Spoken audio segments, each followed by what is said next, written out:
If you're between the ages of 30 and 50, you have a real opportunity to build significant wealth. But the reality is it's up to you to take that opportunity and make it real. Today, I'm going to share with you 5 things I would focus on immediately to build wealth if I was between 30 and 50 years old based on my experience as a CFP professional and over 10 years in the wealth management industry. Ready? Let's jump in.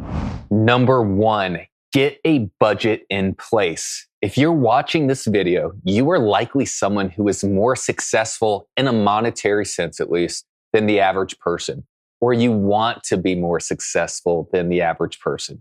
And you might hear this first point, get a budget in place, and think to yourself, I'm beyond needing a budget. Budgets are just for people who are starting off. And I get that sentiment, but let me challenge you right off the gate in this video. You're wrong.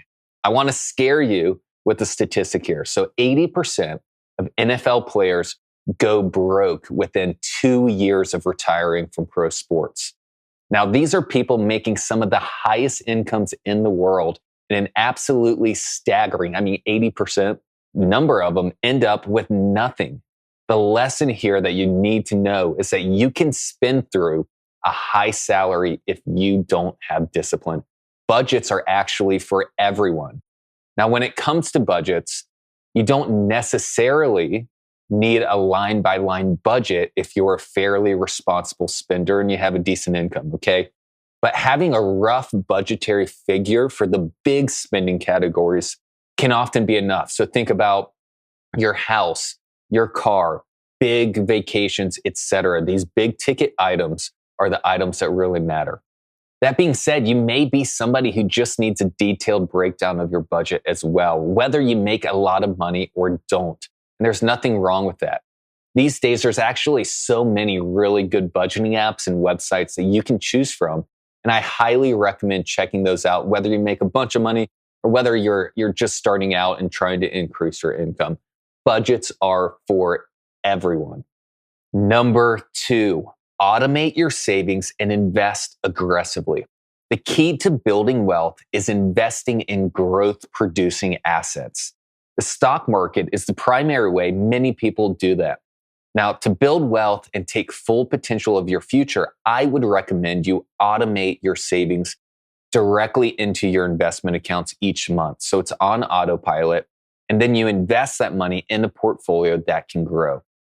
The kicker here is that if you're young enough and a longer term investor, fluctuations in your high quality investments that are diversified don't really matter that much. In fact, fluctuations can be a great buying opportunity if you find yourself in this age bracket. So the key to this is starting now.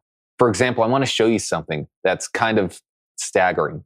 And this is something that's on investor.gov. I use it a lot to show the nature of compounding. But if you were to take $25,000 in savings per year, let's say you can put away in your 401k, in your outside brokerage account, $25,000 per year, and we take maybe a 9% return over a period of time. The long-term average stock market return, that is no guarantee of the future. If you're an aggressive investor that's diversified, maybe 10.5% is what historically we've seen. So let's take a 9% return just for this example.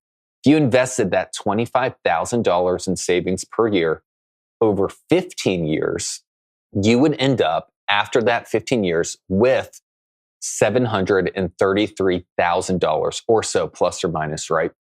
If we were to invest that money, not just 15 years, but 25 years, that same $25,000 per year would grow to $2.1 million. And if we extend that out to 35 years of investing like that, you jump to $5.4 million at the end of 35 years. Now, I know $25,000 for some may seem like a ton of money to save, and others, you say, hey, I can do that pretty easily. That's not really the point. The point is seeing what compounding does in investing and why it's so important and why being able to automate your savings takes the willpower and the decision-making out of saving. It's just like, you treat it like your mortgage and your budget. It automatically leaves each month and gets invested. Do this. Number 3, increase your earning power on purpose. Don't clip coupons. Now, there's an old adage that's floated around the financial world in recent years. I've seen it pop up, especially around COVID time, and extends even till today, which has almost turned into a meme, which is if you want to build wealth, stop going out and spending money on coffee and Starbucks, you millennials and Gen Zers and Gen Xers, or stop eating avocado toast. And really, no offense to the older population, but it's become kind of a boomerism it's just not true, because the reality is that nickel and diming yourself on small luxuries like coffee or meals going out it's likely not going to jeopardize your financial future unless you go way overboard. A better strategy to build wealth is don't focus so much on these little nickel and dime things, but deliberately invest in yourself to increase your income. That's going to have a much higher return on investment for you. Think about it. $20 a week on coffee, again, isn't going to change your life likely, especially these days with how expensive everything's gotten. But focusing on increasing your income, say 25,000, 50,000, 100,000, maybe more, and or getting a big windfall from the sale of a business you've been building or stock options awarded to you through your work, that is what's really going to move the needle on building wealth. The only caveat to this rule is exactly what we're going to cover in this next point. Number 4, avoid lifestyle inflation. Now, while it's true, like we just talked about, a coffee out, avocado toast out, it's not going to jeopardize your financial future. Lifestyle inflation, though, will. And lifestyle inflation, I think it's important that we define this. It's this phenomenon that we all fall prey to some extent. It's when your income increases, but so does your spending on big ticket items. For example, you get that raise or a big financial windfall, but you also upgrade your house extensively, your car, you start eating out at expensive restaurants multiple times per week. You spend lavishly on vacations. And while nothing is wrong with any of these things, in fact, I think most of us would like to spend money on these things. If you increase how much you spend in line with how much your income increases, then your net worth, it just stays the same. And this is what some people would call house poor or car poor. Think about it this way. The person who has $3 million built up is the same person who didn't spend $3 million on things that don't drive return on investment. So how do you remedy this lifestyle inflation? Well, as your income increases, consider keeping the percentage of your income you save the same, or even increase that percentage that you save.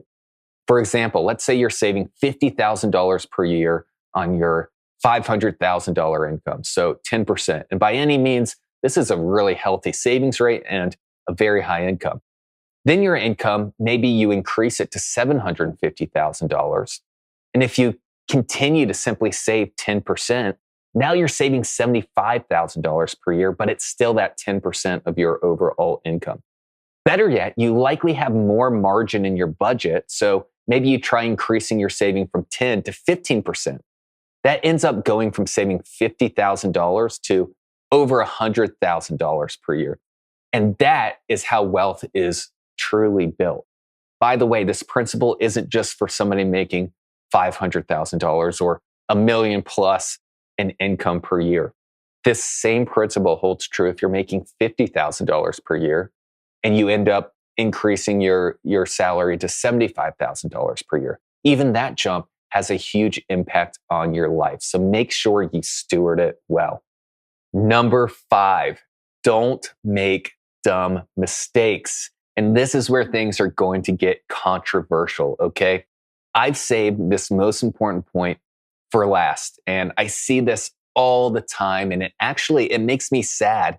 And that is where people with all the potential in the world make simply silly mistakes with their money. One of the keys to building wealth, guys, it's just not being an investing wizard or making millions of dollars. It's not. It's actually in large part just avoiding making dumb decisions. Think about it this way in a sports analogy. Hitting singles every at bat is better than trying to hit one home run. This is especially true when it comes to the compounding nature of investing in your personal finances. So here are some common mistakes I see for you to avoid. And really, this could be its own video, and maybe it will be here in the future. So first, thinking you can time the market. I hate to break it to you, but you're probably not the first person in history who can correctly predict right when the stock market is going to drop, sell your investments, and then predict right when it's going to go back up so you can buy back in. Although a lot of people think that's how this works. This is actually how you blow it investing. Next, being a long-term investor and selling during a market drop. Listen, 2008 was the worst financial and stock market crisis we've ever had since the Great Depression in the 1930s. And really, hopefully, it's a once-in-a-lifetime event we won't ever see again. The market, it fell over 50% between 2008 and 2009 for context. But do you know who the only people who were diversified investors who ended up losing money during that time period was? The ones who sold their investments out of fear. And listen, I have personally talked to people who sold out of fear in 2009 and have been scared to invest really ever again, and then missed out on all the immense growth since then. While this is honestly, it's understandable, you don't want to be the one to make this mistake. Invest in a long-term, diversified portfolio that can see you through the good, inevitable bad times. Do not sell during a market drop out of fear. Next, believing you're the next Warren Buffett who can pick all the hot new stocks. Listen, buying individual stocks and hoping it might be a big winner is fun. And in a responsible way, I almost never dissuade people from doing this. But believing you can day trade your way into millions or buy individual companies consistently without a broader strategy and win big is often a fool's errand. Think about all the expertise with me for a second and money being poured into Wall Street banks and hedge funds trying to get just the smallest edge in the markets. And the data says the majority of these immensely intelligent, collectives of people in these hedge funds and institutions and banks can't beat the market after fees. And the ones that do don't replicate it often year after year. In my experience, more often than not, trying to buy stocks without a broader strategy leads to losing money. Beware. Finally, and this is where I'm going to make a lot of people mad here at the end, probably. And I'm going to say it anyway because it really matters. Following scammy trends from the internet.